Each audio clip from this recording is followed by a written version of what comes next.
radiofreebrooklyn.org. Hello. Hey. On the air. There it is. On the air. Good evening. On the air, there. Hello, everybody. Hello. This is No Suggestion. Back again, our second week in our new time slot. New time slot, 8 p.m. 8 p.m. on Mondays. This is Radio Free Brooklyn, No Suggestion, an improv comedy talk show. I'm your host, Ralph Jean Pierre. Co-host Aston Hollins Hello. is here. All right. And we got a special guest in the house tonight. Who is it? Mr. Michael Poole. Do you go by Mike or Michael mostly? I guess I go by Mike. I try to put like any small credit I get. I'm like, I'm Mike Poole. Wow. But when I was younger, I was exclusively a Michael because I was a serious child. Oh, a serious Okay, child. I can see that. Yes. I want to get more into that. Yeah, I want to know about that as well. Yeah. I want to confess this. I don't know how long we've pretty much peripherally known each other. Yeah, it feels a while. It feels like it might be almost like 7, 8, maybe 10 years. Yeah. I know nothing about you. Ooh, exciting. I know nothing about you except that you're one of my favorite improvisers in the city. You're a brilliant comedian. But I know nothing about you, and so I'm here to extinguish my curiosity tonight. I want to know everything. If you want to pull the microphone a little bit closer toward you, so we get every syllable, every word. Yeah, I want to start with this. So you're a quiet child. To give us a little serious picture. Child. Like Yeah. what was serious? Not quiet, but serious. What was so serious? I mean, really both. I just like, I'm an introverted person, but like when I was younger, Same. I very much was. And like, I just had to like, I loved being in my own world, like being in my room with like a Ninja Turtle action figure or like playing outside alone, pretending the trees were like figures I was fighting or something. But like, I was very much just like, I kept to myself and I liked quiet. And I also like, I've never liked being called like cutesy nicknames. So I like hated whenever somebody would call me Mikey. Wow. And I was like, no. It's Michael. And my full name is like Michael H. Poole II. Because like my father's family's from the South and my mother was just like, you will not be called Junior. And I was just like, oh, I guess I just embodied that. And I was like, no, I am Michael H. Poole, second of his name. I love it. Regal. This you is had a my rich son, interior world. Lucius Timothy Archibald IV, and you will address him as such. I'm so sorry, sir. I'm sorry, sir, and I'm sorry. Lucius Timothy Archibald. Lucius Timothy Archibald. I'm so sorry about that. Center your bow tie, son. Center. Call me Louis again at your own peril. Oh my. Oh my Lord. gosh. Okay. I'm definitely not going to do that. I'm definitely gonna say the whole thing every Yes. time. I'm frightened of my own son, so I need you to. Okay. Anyway, we're here to do your taxes. Let me see your forms. Okay. Use the step stool, son, to get it up to the desk. No, I can reach it, Father. Okay. Okay. I didn't mean to. Here they are. I tried to be really organized and everything, like ahead of time. You don't need to snatch the papers out of her hand like that, son. She just wants help. She pays by the hour and she will get her whole hour, so I will snatch if it is speedy. Thank you so much. Why is your eye contact so searing? Like a vulture. All right. This is my son. Yes. Louis Archibald And Winston III. is this a family business? Did you create this? He's tax only here because business? I need a chaperone. We grow tobacco. Okay. I only attended school for 5 weeks in my life. My son is an accountant Okay. and also an ordained minister. You're not deducting enough. Oh. Yes. Okay. That's good news. Yes. And you run your own business, you say? I do. Yeah. Do you have a home office? Yeah. Why haven't you put it down? Oh my gosh. I didn't know I could do that. What's the square footage of the home office? I'm gonna say it's a small room. It's like it's like a 0.5. Do you have like a bed in the room? No. But Okay, it's like good. I don't understand where you learned this. they advertise it as like a 0.5 other room, so it's like a 4x6 He taught me to read and rectangle. my wife, his mother. Yes. Yes. And Father, one day you will get past reading only The Hunger Games. I love those books. I think they're those are literature. good. I read them as well. I think the lead girl, she's so brave. Yeah. Have you donated to any charities? Yeah, sure. Yeah. Okay. Do you have any receipts? You need to keep receipts. Why aren't you keeping receipts? I'm sorry. I forgot to put them in. I thought I had everything together, but I really mistakes. don't. You get this opportunity once. I'm sorry to make these mistakes in front of your esteemed son. You have so many pockets on those cargo shorts, and yet no receipts have entered them. That's true. What are you carrying? It's personal. It was a rhetorical question. Probably certs or Tic Tacs. It's personal. Of some sort. Would you like to freshen your breath? I have a lot of options. No, my son makes us just chew leaves of eucalyptus and mint. Truly, he's taken over the household, and we've allowed him. Candy is not good for them. He's my power of attorney. I'm not his. Do you enjoy this like division of power in the household? Is it okay with you? When my son was 3, he started reading Melville. When he was 4, he started being pen pals with his grandson. That's impressive. Herman Melville's grandson. Yes. Those were the days. If there's any skill that my wife and I have, it's to recognize greatness. Okay.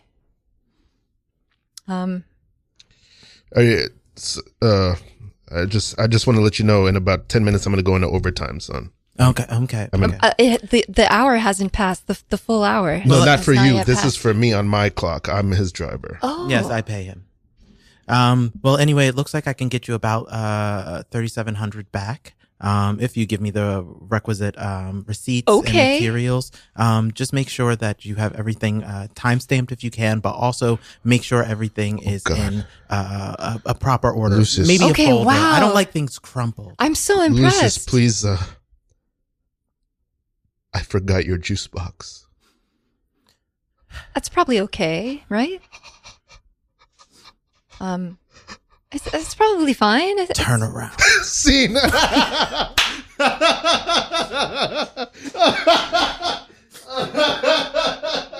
way you sneered when you said turn around, my God. Oh, very good. Evil child. Yes. I knew this when we were going into it. I was like, let's see what happens. I don't know if you knew we were going to do improv in this show.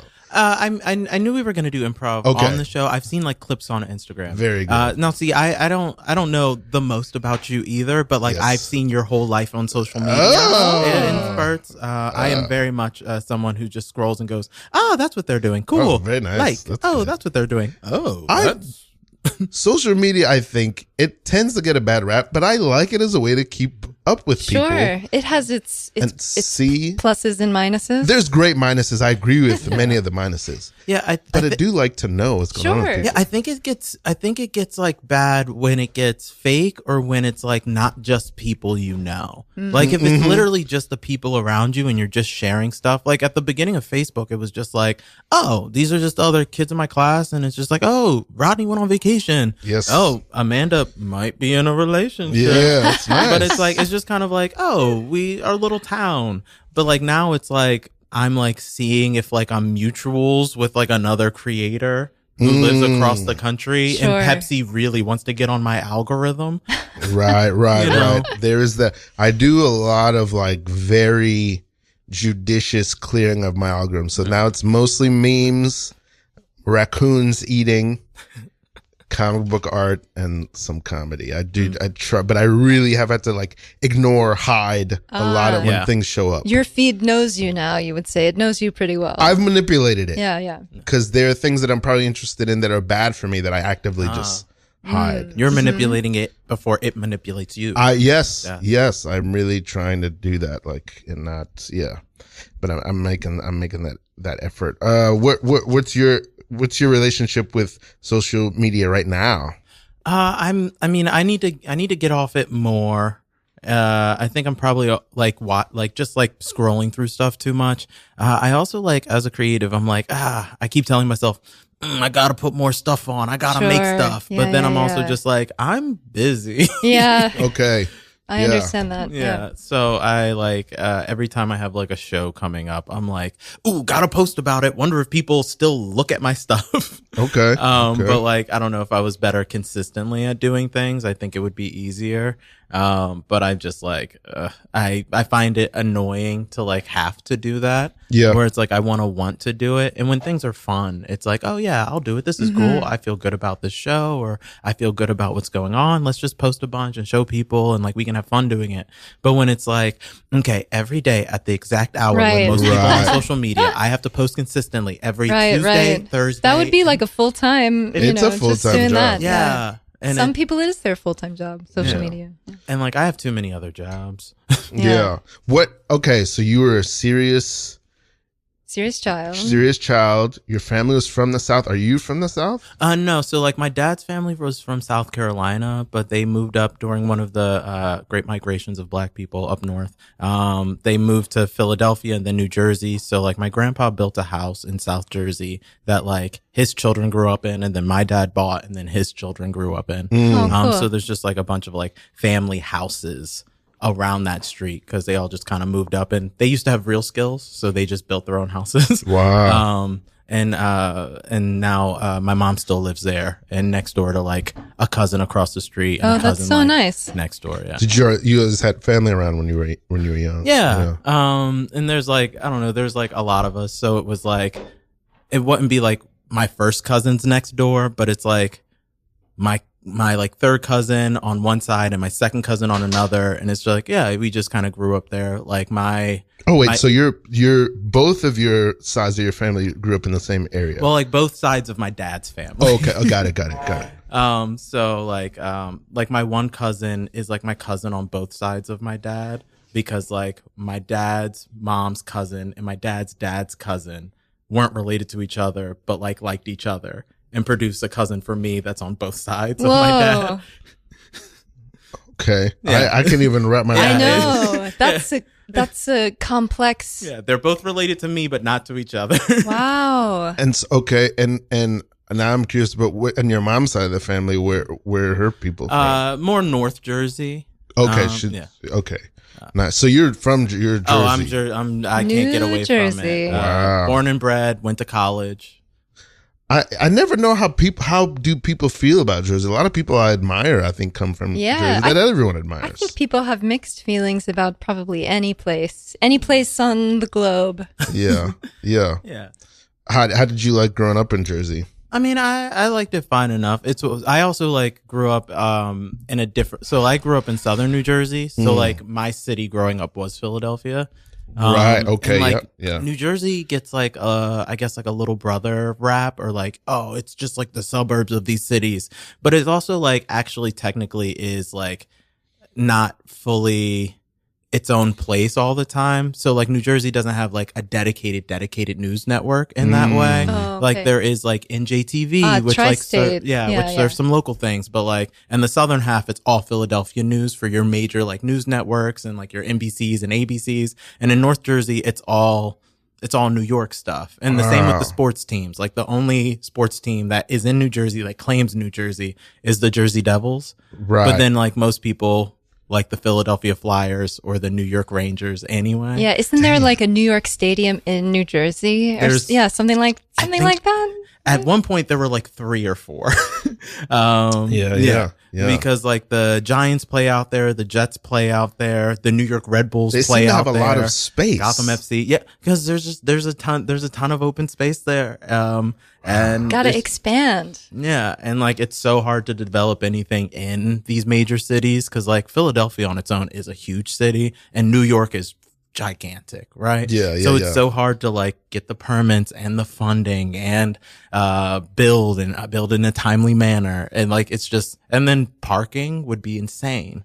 Like and I think it was 2013 or 14, we were going to have a Super Bowl in New Jersey at the Giants Stadium. Right. Ooh. But like in the 4 or 5 years leading up to it, they were just like fixing the roads around the stadium leading up to it so that all the Super Bowl traffic could funnel into this giant stadium. Right. And it's like, you wouldn't be able to expand the lanes to get people to a Super Bowl in New York City. Yeah. You know? Yeah. So it's like now there's just like a 6-lane highway all around this stadium going almost all the way down and up, just so people could get to this one just event. For that one thing. Yeah. Right. Oh, beautiful. And okay, so yeah, I'm fascinated to know about your childhood. And I feel like I want to go step by step because I feel like there's so much I want to know. Go ahead. I have a burning desire to know, like, when did the serious kind of turn comedic, or was it always there? It's just being like channeled in a different way. I think my dad's always been like, my dad was also kind of not like a serious guy, but like he had like a sense of humor and was like, he's more of a math and science guy than I was. But like he always had a way of joking that was very like, if this is true, what else is true, which lends itself to improv, which is why I think I do that pretty well. And then like, I do remember moments in my childhood where I like figured out how to talk to people or how to relate to people. And I was like, oh, this metaphor made these boys like me. Oh, this joke made this girl laugh. Oh, if I do this, now they want to talk to me That's very more. scientific in a way. Yeah. So like as a kid, I remember picking up these moments and these things and kind of starting to shape like, oh, if I joke a little more, now I can like, now instead of just being a kid in this class, they like know my name and they talk to me. Oh, now we're hanging out and doing more stuff.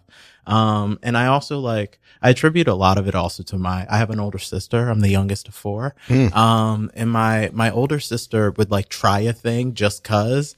And like, sometimes she wouldn't stick with it, but I would see her do it and go, well, what if I did that? So like my sister was like stage crew for like, upper elementary school production of The Wizard of Oz. And I was like, whoa, theater school. What if I do the play next year? Classic. Yeah. And then she was like, I'm going to do lacrosse. And then I was like, you know what? I'm going to do lacrosse. I was bad at it. Yeah. But I tried it. I saw some girls practicing lacrosse on a field the other day. I don't know where I was. Yeah. Anyway, it doesn't matter. But I feel like I don't see people practicing lacrosse. Yeah, it's like it's one of those equipment sports where it's like you have to like buy into it. It's got some scary components, if you ask me. It's a little dangerous. That's a hard ball. The ball is hard. Yeah. But also equipment sports, they're a tiny bit racist. Yeah. You know what I mean? Equipment sports are less not white people in those because it's like, I could just buy a basketball. Or I could get a bag of clubs. I see what you mean. You know what I mean? I played lacrosse at a majority black high school, so most of my lacrosse team was black. And New Jersey is one of the most segregated states in America because it's also one of the most diverse states in America. So it's like from town to town, it's like you're gonna get different specific groups of people where you just like might not see a lot of like Korean populations in one town, but then 2 towns over, that's all there is. Wow. Or just like, I know there's specific spots where it's like specifically Hondurans are here. So it's like, oh, there is like a beautiful mixing, but also like you can get like, you can go into a town and be like, oh, I haven't seen a black person for a long time. Right. So some of the other high schools who would play against us were like really good, really rich white schools. Yeah. And one of the worst things that ever happened to me is experiencing racism when I'm already losing the game. Oh no. It's like, hey man, you're up by 7. Yeah. You don't have to call us names. Yeah.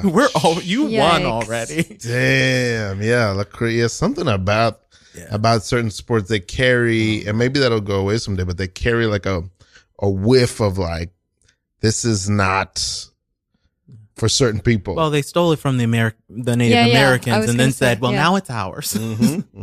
Oh. Very, very, very strongly. Very strongly now. Yeah. That, it's you, and you brought this up a little bit already. So you seems like you tried some sports and you tried some theater pretty young. Were you just testing out what's my thing, or are you just curious? Period. I after a certain point, I was like, oh, I like being outside of the house, and I'm good enough at like navigating social stuff where like situations where I was just like, oh, I'm just gonna like be after school for whatever. I'm just going to try a bunch of stuff and just see what I like and just kind of like, I don't know, just try some stuff out. So like when I had graduated high school, like I think I was in like at least like actually in 6 or 7 clubs, but then like in the picture of at least 10. Yeah. So it was like, I tried robotics club for a little bit. I was in TV production club. I did lacrosse. I did soccer. I did tennis. I did the winter play. I did the spring play. I like, what else? I was like, you're all over those extracurriculars. I like like Bruce, but I'm gonna be very honest with you. Okay. I don't know who invited him to the wedding. Oh. I thought you invited him. You invited him. I don't know. Woo, play that T-Pain. Yo, this DJ's crazy. Hey, guys. Said it every. Hey, Bruce. Hey. So happy you're here to Happy celebrate wedding. with us. Thank you so much. We love.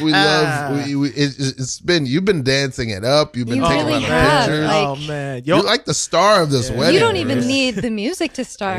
your auntie got moves. That's crazy, man. Yeah, Where'd I she mean, go? She's a good dancer. Yeah, She's- she's a really Probably she went off to find her dancing. husband. Oh man, nah, he's good. Listen. I just wanted to say, like, I'm sorry I didn't get like a wedding gift or like look at the register or like any of the registry. That's and stuff. okay. We're just happy you could make it, Bruce. Sure. Yeah. It's just nice, really nice to see you, Bruce. It's Good to been see you on again. my calendar ever since I saw the date on Facebook. Okay. Okay. And I was Yeah. like, oh, I gotta be there.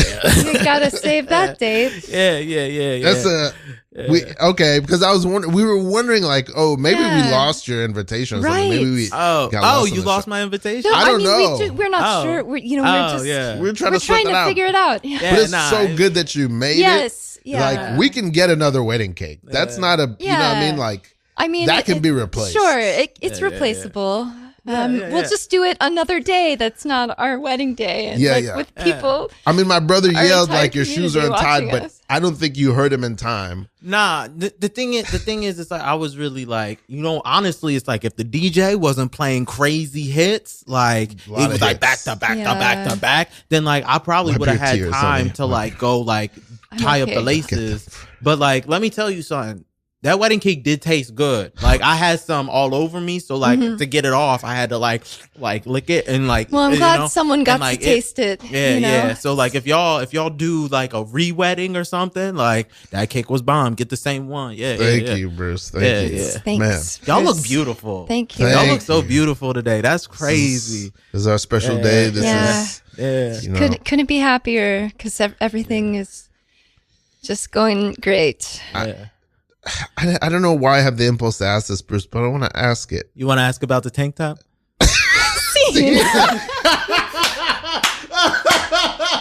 Oh, thank you. I just want to say thank you for that closing line. That's so good. So good. Bruce is having a lot of fun, God bless Bruce, dude. and apparently your auntie is too. She's having too Heyo. much fun. Oh no. I love it. I want to know. You spoke about your dad. I want to know who are your other comedy people? Like, where do you think maybe it's relatives and friends, maybe it's on TV, maybe it's people you saw in person. Like, who for you is like, ooh, I'm into comedy or I'm into this person? I mean, growing up, I kind of just watched a lot of Comedy Central as soon as it was like, oh yeah, this is on. We pay for this channel. Yeah, I'll just watch this. Why Yes. not? And just like, and I think like I remember a lot of just like absorbing a lot of like. Remember on VH1, they would have like, I love the 90s, I love the 80s, I love rock and roll. And they would just get a panel of just like C-level comedians at the time to just make the dumbest jokes. Yeah. Nice. And like, I absorbed so much of that like, I was just like, oh yeah, this is how people are funny. Okay. And like, yeah, there's like certain specials growing up where I was like, oh, this special is cool. This special is cool. And like even sketch shows, like I write some sketch and like I've been like paid to write sketch, but I'm like, the sketch show I watched the most growing up was probably Human Giant. You know? I don't know it. It I was think like, that's where maybe Aziz Ansari came out it was of. like Aziz Ansari, like two of the Robs of the mini comedy Robs. That was out like there. maybe 2003. Yeah. Yeah. And it was just like, I remember they had like a marathon. Oh, Rob like, Delaney or Rob? I think it one of was those like Rob guys. One of those Hubel. Robs. Oh, okay. Yeah. Yeah. And I watched a lot of that. I watched a lot of like, what's it called? I watched a lot of Mad TV. Oh, yeah. Yeah. Love Mad like, TV. Talk about early Key and Peele, baby. Yeah. I'm even before I loved Mo Collins. And to this day, even though I find him to be a great Misanthrope. I love Ari Spears. I love Will Sasso. Yeah. I love those people. Yeah. Mad TV for show. Yeah. Beautiful. You are now watching Mad TV. Isn't that how it went? Yeah.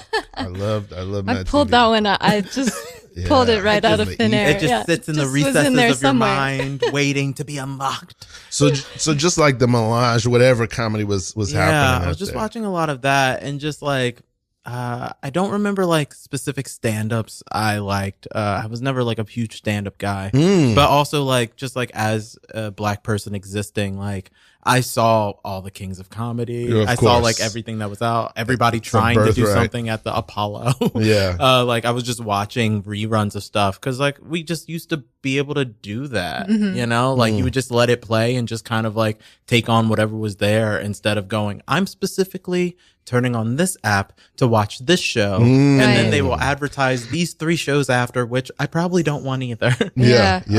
And like, I feel like I lose so much time looking for stuff to watch where it's like back then it was just like, oh, you know what? I am going to watch a lot of reruns of that 70s show for no reason. I'm just going to keep it right here.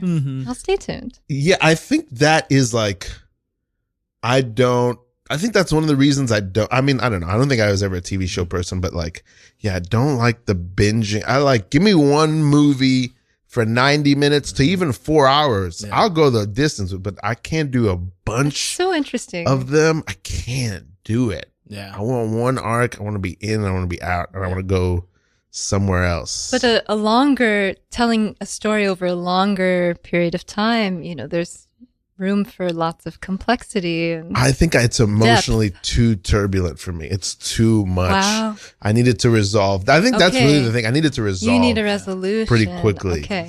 I think that's even why I love sketch. I also love sketch comedy because it's like that world is going to exist for 3 minutes and then I never have to go back there again. And like it exploded, it resolved, and now I'm done. I never have to know this again. Something about that to me like speaks my language. That's structure. That's your. There's not like there's not a lingering question. It's like we have it, we've solved it, we know where it's going, and now I can take on a new problem. Yes. Yeah. I think that is it. Like I've always loved sketch comedy. I'll watch a sketch comedy show.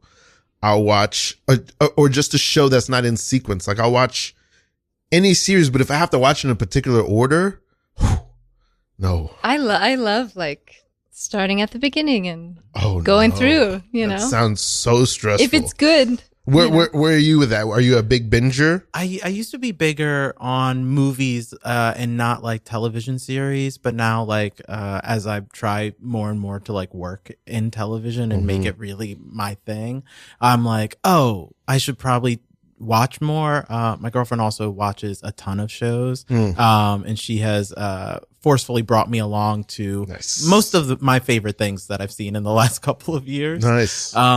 So like, I'm sure I would have the same experience. Like if somebody was like, well, no, because my ex was like that.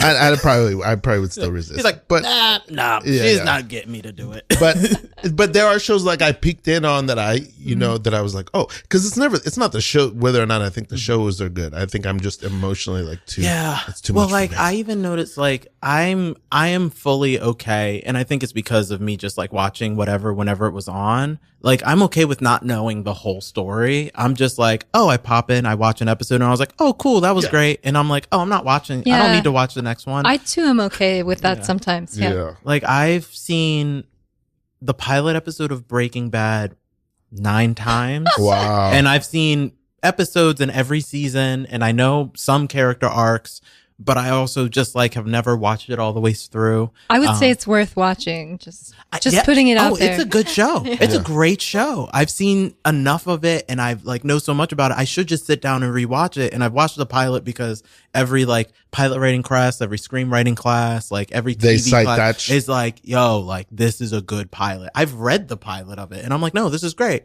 And I see other episodes and I'm like, oh, wow, that's great. Oh, look, Kristen Ritter's here. This is great. Yeah. Oh, hey, wow, this is so great. I didn't know he was in that. Oh, wow. Yeah.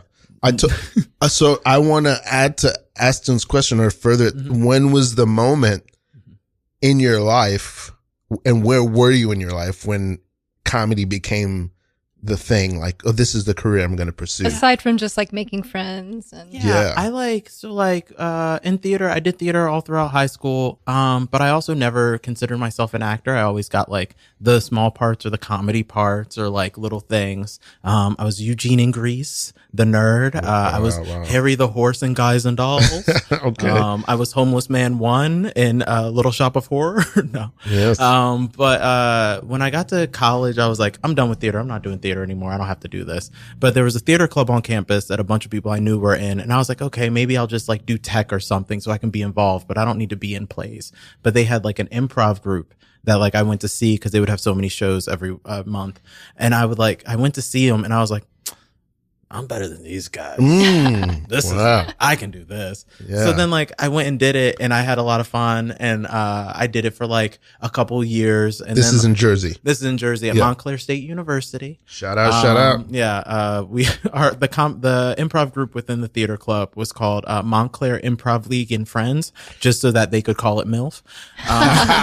Because, college students. Yes. And so like I did that. I was like directing it by like my sophomore junior year. Wow. And then even at that point I was like, I need to get serious about broadcasting and like my degree. And also that's what your focus was. Yeah. And I was like, broadcasting. I can leave this behind. And then waited a semester and came back and was like, well, this was fun.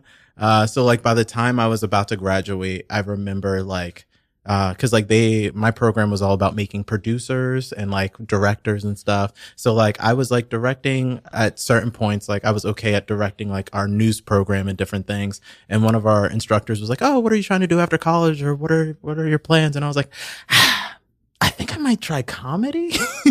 And I just remember, this lovely woman, Patty, she was very nice. She was like, oh, cause it was like, why'd we pay all this money to learn how to like run a soundboard, how to run a teleprompter, how to work like a news board, how to be like assistant director, all these other things.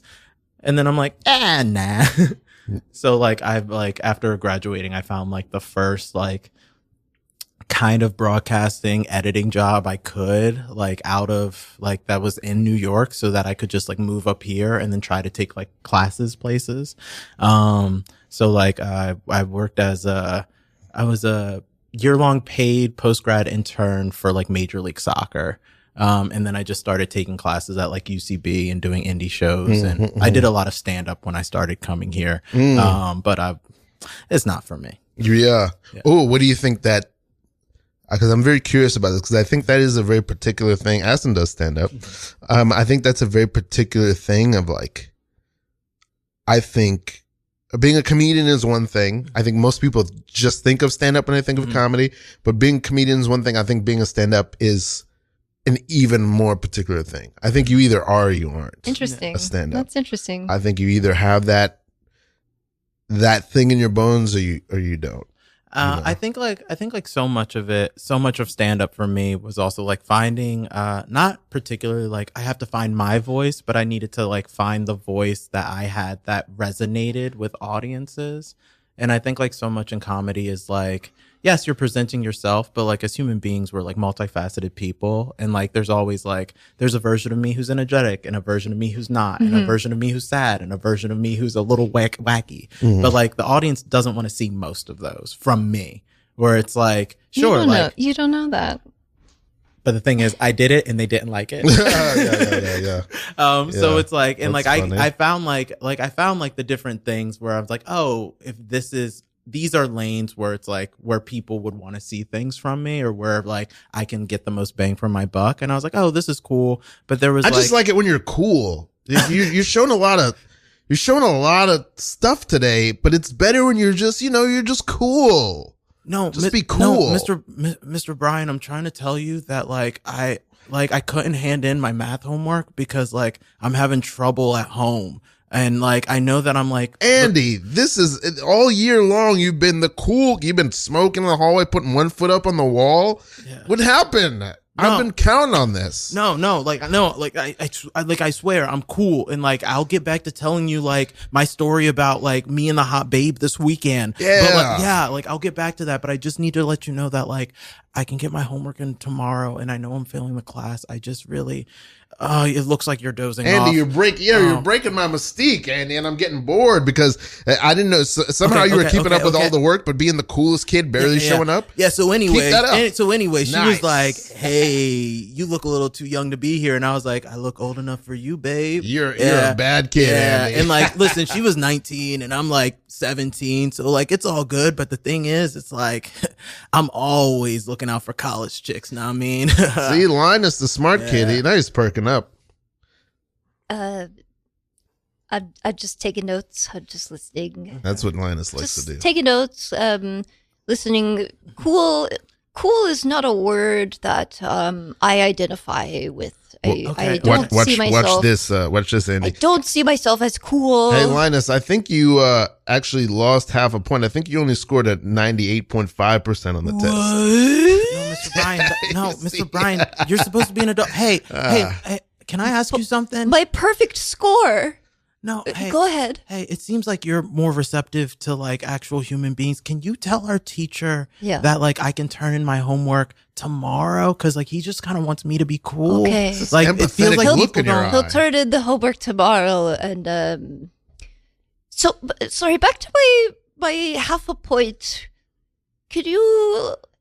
How do I get it back? I want. See how boring this kid is. You don't want to be like him. I need my half a point back. I need it. I'm not trying to be. I don't want to. Okay. How can I do this? How do I get it back? Hey, nerd, you can get your point back if you smell this fart. I'm living vicariously. You know, I've had a beer before. No, thank you. Nice. Hey, I'm living a cool guy like through you. Yes. Mr. Bryan, a cool guy like you. It feels me? I'm a cool guy. It feels like yes. After the next football game, I don't know, a couple of us were going out to party. Maybe I can give you my homework then on the way to the party. Hold on. You're trying to work this back into some sort of extension for your assignment. I am failing this class. I've never been to a party. What goes on there? Dude, you can come. What? You can come. What? Oh, don't do that. Oh, hey, in fact, some sort of weird coaching. Now you're recruiting him and you're going to turn him in. You're going to tell me more. You're mixing all the things. Linus is a smart kid. You're a cool kid. I'm a teacher who's trying to live vicariously through my students. Yeah. Listen, hey, Linus, I need help with math, obviously. Okay. And you have a 95.5. Yeah, I really want that 0.5 back. If you could just give me the 0.5 back. I made it up, Linus. So, yeah. I'm good at math. You tutor me in math, and like I'll like bring it to a couple parties. You scored 103 points. Do you have extra credit as well? Wait, is that possible? 100? Listen, I just need help in math. I need to graduate so that I can like get into any school. Really. I accept your deal. Let me tell you something, Linus. Or not you, Linus. I don't like that's talking my to you. name. Andy, you want to be cool or what? Because that's what people care about in life. Look at me. I drive a Toyota Camry, and my wife on every other day, I feel she's going to leave. Okay? It's because I was never cool. Sound very cool. I'm not cool. I never was cool. Yeah. You got to make a choice in life. Right? How old are you now? 15? I'm 17. You're 17. Okay. You've been in this grade a year and a half extra. You got to make a choice. You're going to be cool or you're going to be smart. Those are your only two choices. What if they could blend harmoniously into like a cool, smart... Yeah, what they said. What if it blends? Cool and smart. Yeah. What you're talking about, Linus, is a pipe dream. I've been trying it for 46 years. Yeah, but Mr. Bryan, I drive a Toyota Camry. But Mr. Bryan, think about it. Like at a certain point, if you stay cool for too long and you stay too cool, eventually the cool stuff you're doing becomes not cool. Yeah. And then it kind of like rounds the corner on it where it's like, hey, yeah, it's not cool to be smart. I could understand but like that. you can't be cool in college unless you're smart enough to get into college. The future, throw caution to the wind, man. You're only young. Oh! What's going on? I landed in the parking lot. He fell out the window. He fell out the window. I don't know why. Ouch. In my mind, I wanted this guy to fall out the window. It's because this is the worst adult ever. Yeah. Oh, that's so fun. Okay, beautiful times. Okay, so you came to New York and tried stand up, and then quickly got more involved in improv and sketch. Mostly improv. Like, I don't have a ton of formal sketch training. I just kind of do it. Nice. Which, is helpful in some ways and not so much in others. But like I just did a ton of improv. Like I started taking classes in like 2015 and joined like a bunch of indie teams. And then slowly got on like some bigger teams, and like I started I think around like 2017 or 18, I got on my first team at Upright Citizens Brigade Theater. What year was it? Around like 17 or 18, probably 18. Okay. And then like started doing at one point I was on North Coast, a hip hop improv team. Oh yeah. I think I came on. You guys didn't intersect? No, I would think maybe it was like a year after Bummer. you left. Yeah. Did you ever do any sketch, Aston? I did. I think I took like a level 1, but not really. I like not seriously. Yeah. I was completely away from that world. I don't know I grew up loving, just like you, loving sketch comedy so much, but I never made it over there. Well, it's also just like, I think what's great about improv, but also is maybe sometimes like a crutch for it, is like, it is really the like pickup basketball of comedy. Yo, I love that. Where you kind of just like, you don't need to do like schedule 3 rehearsals where you're paying for time at like a rehearsal studio and you're paying for a coach, and you don't have to like make sure you have like somebody on tech doing your thing. Like you can really just like set up an improv show in the back of a bar with no tech and just invite your friends to it. And like, even if you're not taking a class, if there's like, at least, especially back in the day, people would just buy a book and like learn from it and then just try it. Like that's how like a lot of like college improv teams across the country, they just buy like one of the improv textbooks and teach themselves. And you kind of can. And especially now it's like, there's so much online stuff and you can look up so many shows and do stuff. You can kind of just pick it up and go and have a good time. That's kind of what I hope this show, part of what it's what it ends up being, like one of those resources. But and I do love that. I love that improv is like kind of like a pure thing of like, you do it more, you can see the improvement, and it's one of those it's a not equipment. What did you talking about? We were talking about no equipment. It's a low equipment sport. Low equipment sport. Yeah, that's a really, because even stand up, you kind of got to have the money. You got to have money to do improv. You have to have some money, although you could just teach yourself. Yeah. Stand up is maybe a notch above that because you just need to have the time to go to mics. So I don't know. There's something interesting. And like, I love stand up. But I also think like part of what I love about improv is audience interaction, in the way of like, when they're laughing at something, I know it's going well and I can push into that, or like, I can like kind of get the vibes of how the room is feeling. And you can do that in stand up, but you also have to be a little further along or better at stand up, where when you're just starting out, you're only going to mics with other stand ups. And like, when you read that room, it's completely different than room with an audience in it. Yeah. Where like, if you go to a low level improv show where it's only you and other performers there, they're still going to more or less react like an audience would. Yeah. You know, like it's a little more just like, I'm watching you discover something, where it's like, I've even been this person in the back of like a stand-up open mic where I'm just like looking over my notes and trying to figure out what I'm going to say next. And then going, that was cool. And like not even really laughing or like being keyed in, because like we're trying to get on stage and like deliver something right or like get something specific. But in improv, you really don't know what you're trying to get out of it when you're doing it. I love this. Yeah. Which like isn't like a pro or a con for either. It's just like, just different. Yeah. For my brain wanting that like immediate audience reaction, I was like getting that from improv, and also being able to just like find myself in like, I guess like more expansive scenes and like settings and imaginations than like I could when I was trying to like craft like stand-up jokes for myself. Yeah. I have so many thoughts right now, but because I really, every year I think is going to be the year that I'm over improv. And I'm like, okay, I'm good. I've done enough. Oh, yeah. But I never get there. There's always like a little bit more to explore. I'm like, oh, okay, could try this and do this. You know what I mean? It never, I always think it's going to get old, and it doesn't get old, because you are just, every time you are just like, something is being fabricated from nothing with you and some friends, or you and some people you've never met. Yeah. And that is, I've said before, and I don't know if it's a fully formed thought, but I've said before that, like, I think most of what draws me to improv is it's a very good metaphor for pretty much all creativity. It's like pretty much everything is happening there, including you can generate music, you're building characters, scenarios. It's emotional. It's so much story is happening. Yeah, I can never. Yeah. I quit for a little bit and then came back to it. Cause like I was, when the pandemic started in like 2020, that year I also got hired, to write, for Late Night.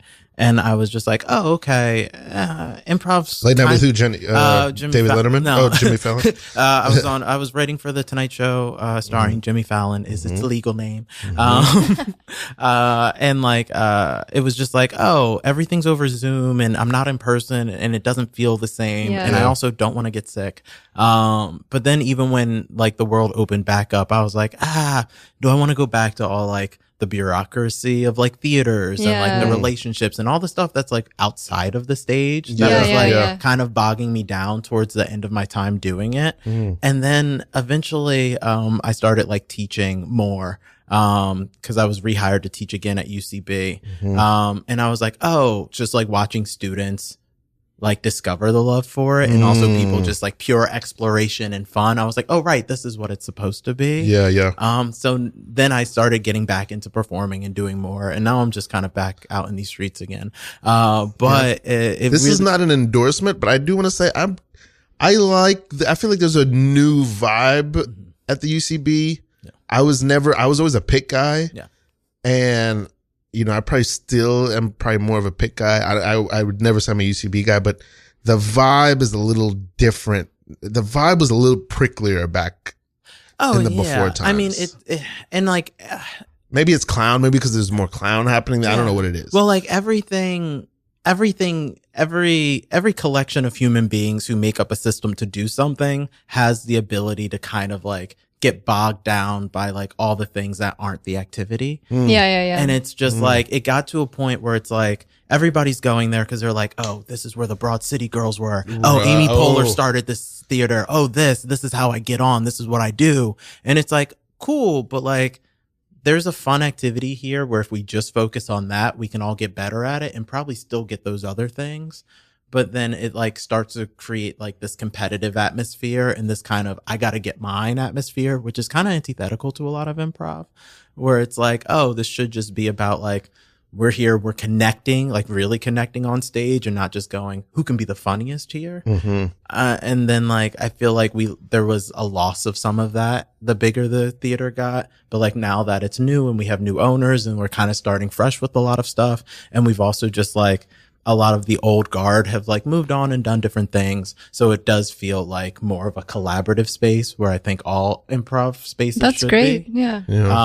But it's like, it's very easy just to like kind of lose some of that collaboration when it's like certain people just get in charge and it's like, well, I've been in charge for a while. And oh, well, I've just been on teams for a while, and it just kind of gets stale, and it's less about the exploring and more about the time to go get the chuckles. It does feel like there was a shakeup in the comedy scene that was like a byproduct of the damn pandemic. We're starting new. We're starting over.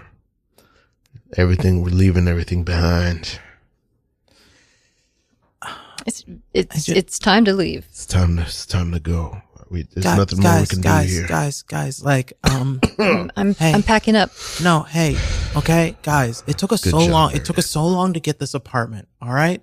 And I knew this was going to happen. It's burned out. I knew this as soon as you guys saw one thing go wrong. It's time to move on. No, guys, it wasn't even a rat. It was one mouse. Oh, we can't just leave the apartment because of one mouse. I remember the good old days. No. I remember the good times. That's what I'm holding on to. Yeah. No, we've lived here for a month. We pitched our tent. Yep. Planted our flag. It's time to move out. Oh my God. The earth is unyielding, but we worked it. We worked it, huh? It was a good month. It was a good run. Good month. Hey, It was a good month.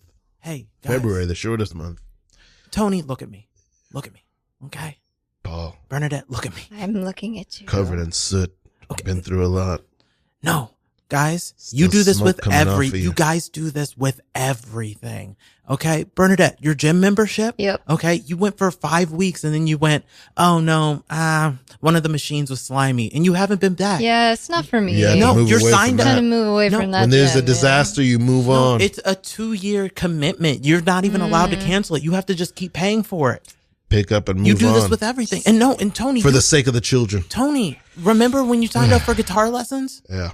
Yeah, no, you have 3 guitars and you haven't even gone back to the lessons. We can't quit things as soon as something You gets talking hard. about this firewood over here? It's time to move on. Okay, Time just to go. because your fingers hurt touching the frets doesn't mean you can just give up on it. Okay, guys, we can make it I through don't even know one if I can move hardship. these things anymore. I don't think we can. But we still gotta till the land. Yeah. Listen, the situation we're in now is because you guys are like this. You guys used to date, but now you've broken up and you're just still living together. Let's Yeah, move it's on. tough. It Keep can be quitting hard. things. Yeah. Move It can be- on. that can be tough. No, okay? You guys broke up because you didn't know what to get for dinner one night. Guys, we have It's time to move on. God. Don't even bring Gotta that go. up because I almost left the country. It's a tender subject. I for almost both of left us. the country over that. Yeah. Yeah. I should we've never- figured out a way. We've made a truce. Yeah. Move We're forward together. it's okay now. I shouldn't have signed a 2-year lease with you guys. The burning remains Yeah, I'm sorry about that. are going to serve as a memory and point us toward where we're We not can all going just back to. we'll break the lease and we'll No. all go. No, that's so much money. We're not going to get our deposit back. We're not going to get our first and last back. We haven't even spent our first and last month yet because it's only been a month. When you break a bone and it heals, It grows back. Stronger. Yeah, that's true. grows back stronger. It's a good point. I don't want to be friends with you guys anymore, but I feel like that would just be proving your point. So I'm going to stick in this friendship and I'm going to drag you guys into adulthood. We're staying in this apartment. Okay. Mhm. I am catching that mouse and then we're going to be okay. All right. You have you have Stockholm syndrome, and I Yeah. understand it. Yeah. No, Yeah. it's not Stockholm syndrome if you want to see out a lease. We've been through a lot. We've Yeah. been through a disaster. We've been through a A calamity, mouse. What? No, A that, gym membership. and A- some of many us are guitars. traumatized. no, yeah. no. This Yeah, is like yeah, when yeah. you told me I should It's never. trauma. This is like when you told me I should never talk to my mother again, Trauma. just because she didn't call me back. Guys, I'm gonna miss this place. No, we're not moving. I'm gonna lock this. I'm gonna lock this door. Okay, we're not leaving It's this now- apartment It's now until we find the mouse. it's now Squid Game. I'm leaving.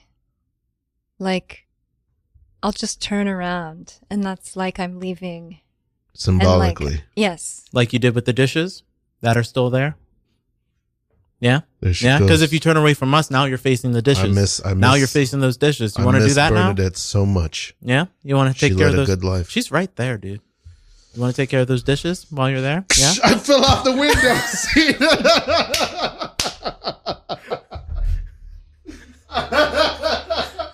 Oh, I'm so thankful. I should have locked the window. Man, that scene was really, there's something surreal about that scene. It's so beautiful. Yeah. Okay. Tell us a little bit about are you still working for Jimmy Fallon now, or you moved No, on? I worked there for about a year. Then I worked for the Amber Ruffin Show, and then there was a Cool. writer's strike. And Yeah. ever since then, I've been mostly just like teaching a lot of improv and just like writing my own stuff, trying to see if eventually I can sell something. Cool. But Yeah. it's just kind of like the industry's not what it used to be. Yeah. Or maybe it's too early to know, but like, do you have, I guess we never got to this. Are you a very ambitious, future oriented person? Or are you very like, I'm taking the journey that I'm in right now? I have things that I want to do. Like, I think like my main thing that I've always wanted to do is like, I want to like make a TV show. Like I want to write something and I want it to say created by Mike Poole on it. And like, I've always loved stories. Like as a kid, I used to make my own comic books. Same. And I used to want to be, like, an animator and like draw and stuff, but then realized I just wanted to create my own cartoons. Oh my gosh. We have a lot more in common than I thought. Okay. Yeah. So like now I'm just like, I have fun like making a world, drafting out and creating a pilot and just kind of like making new worlds in a way. So like right now I'm working on like 2 or 3 like different like scripts that I've been slowly like putting together and like kneading the bread. Yeah, congrats. That's cool. Yeah. But you know, it's just like I need to like lock in a little bit more on them. But like I do have that main goal of like, I want to make something, and like it's a little harder than it maybe was before to do that. But it's like people do it. And it's the reason I'm in New York. It's the reason I'm not moving. It's like, I want to be in an environment that like, I can have a bunch of side jobs and I can keep hustling so I can keep working on the things I want to. Yeah. I can stay in creative places, and then like I can also just like vibe off the energy. And I also think it's like, I'm surrounded by a lot of people in my life who want to either act in TV shows or create their own things or like write for things, and just like being in the energy of that like kind of keeps me moving in a direction of just like, hey, like if we all keep like beating at this thing, eventually a door's gonna open. So like I'm just trying to like, that's such a New York dream. I feel like I don't know much about LA, but I feel like the nature of their dream is not quite the same. There's something in the New York dream that is also like, while that's happening, I'm going to try to get better the whole time. Yeah. I don't want to say that's not happening. And I'm going to do all this other stuff as well. Yes. Yeah. I don't want to say that's not happening in LA, but there's a certain, I'm really feeling that lately, that like the thing about New York is a bunch of people who are probably not that good at making money and are a little bit, maybe to their detriment, fixated on getting better. Not even knowing really, but just like, I think I can get a little bit better. Yeah, maybe that's true. Yeah. So, do you have any shows coming up or anything? Anything that you want to share on the radio waves? Now I'm trying to think about it. So we don't have a date yet for it, but I do a show at the Upright Citizens Brigade Theater called Run It Back. Or are we allowed to curse on this? Yes. Yeah, say whatever you like. It's called Run That Shit Back. It's an improvised studio session where like me, Steve Genty, and Kurt Cruz create a song and record it on stage while we're improvising the studio session. So basically like Kurt is a wonderful producer and he produces his own music. Shout out to him. He will like literally create a track and like be recording us while we step up to the mic, and at the end of the show we play the song for everybody. So cool. Okay. So we normally do that once a month or once every other month. I'm waiting to see when our next date will be. So stay tuned, everybody. And how do people can we find you? Yeah. On social media? Yeah. On social media, I believe if you just type in "This is Mike Poole," I'll come up, or if you go to Run That Shit Back improv, it'll come up on Instagram as well. And that's like the easiest way on Instagram to find both of those things. Perfect. Aston, what do you got going on? Yeah, so many things, but I'm going to keep it brief. So you can find me on the internet at Aston Hollins, AstonHollins. And Ralph, where can we find you? You can find me at preciousgorgeous.com, or you can find this podcast at No Suggestion Pod. Yeah, I don't know what time we're at, but we're coming to the end. Over the time. Really? I don't know. I don't know either. I'm scared, but this has been No Suggestion. 30 seconds. This has been No Suggestion, an improv comedy talk show on Radio Free Brooklyn. I'm Ralph Jean Pierre. RadioFreeBrooklyn.org. Donate. .org. Yes, please make sure to donate. We love you guys. We love you, New York. Good night. Good night. Thank you, Mike. Hi, thanks for having me.